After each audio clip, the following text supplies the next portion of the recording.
Donc j'ai fait un DUT qualité logistique par alternance que j'ai eu en septembre 2015. Et après ça, j'aurais dû continuer normalement en licence, mais je préférais prendre une année de pause. Au bout de 3 jours, bah, je m'ennuyais. Et puis avec un copain, Sébastien, on adore voyager en fait. Du coup, on a eu cette idée de site plateforme collaboratif du tourisme qui s'appelle Grisme. Donc on a fait pas mal évoluer l'idée aujourd'hui, donc un an après, on est quatre sur le projet avec Romain et Jimmy qui sont pas là aujourd'hui. Sébastien lui c'est le web développeur, Romain web développeur de formation s'occupe aujourd'hui de la partie digitale, Jimmy lui il s'occupe de la partie financière et moi sur la partie gestion, administration et commerciale aussi. Alors, Grisme, c'est aujourd'hui une plateforme pour raconter, conserver et partager ses expériences de voyage.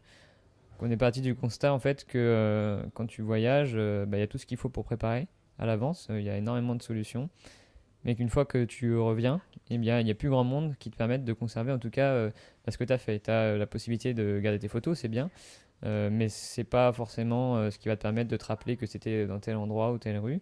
Et tu as des plateformes comme Facebook.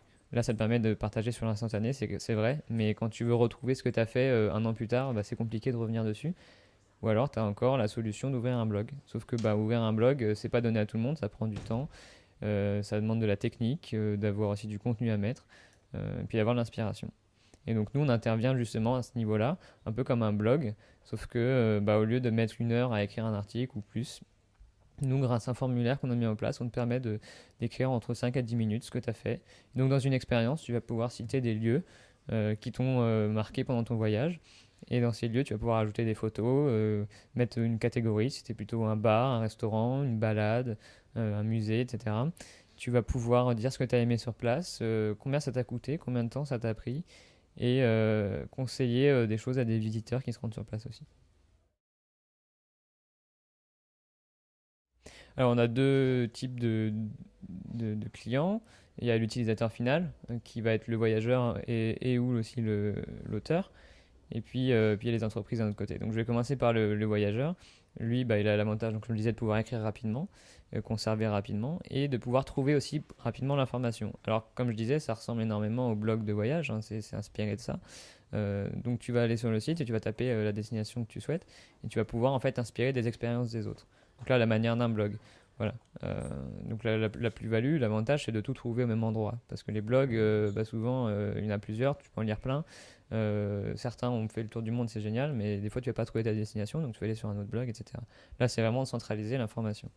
Et côté plutôt business, quel est l'intérêt des entreprises à venir sur notre site? Par exemple, les agences de voyage, des institutions aussi ou même d'autres privés, bah, c'est de gagner en visibilité. C'est-à-dire, bah voilà, aujourd'hui on peut annoncer on a un partenariat avec le département de Loire-Atlantique, par exemple, et qui souhaite mettre en avant des expériences, des gens qui viennent dans le département, mais ils vont avoir leur page en fait sur notre site, page de Loire-Atlantique, venez découvrir des expériences des voyageurs et des locaux. Justement, nous on veut ce côté authentique, on veut ce côté réel, et à la différence de certains qui peuvent se faire sponsoriser effectivement par des offices de tourisme et par des compagnies aériennes, etc. Nous, on veut vraiment remettre au cœur du voyage l'humain et le réel. Et c'est une de nos valeurs d'ailleurs qui est l'authenticité, qui est liée au partage.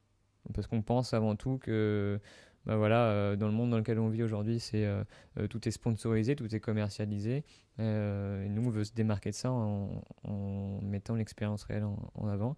Et donc l'avantage d'une région, par exemple, ou d'un département ou d'un privé, c'est juste de mettre en avant les expériences des utilisateurs. Et non pas des expériences qui vont être sponsorisées en payant un blogueur ou un journaliste ou je ne sais qui.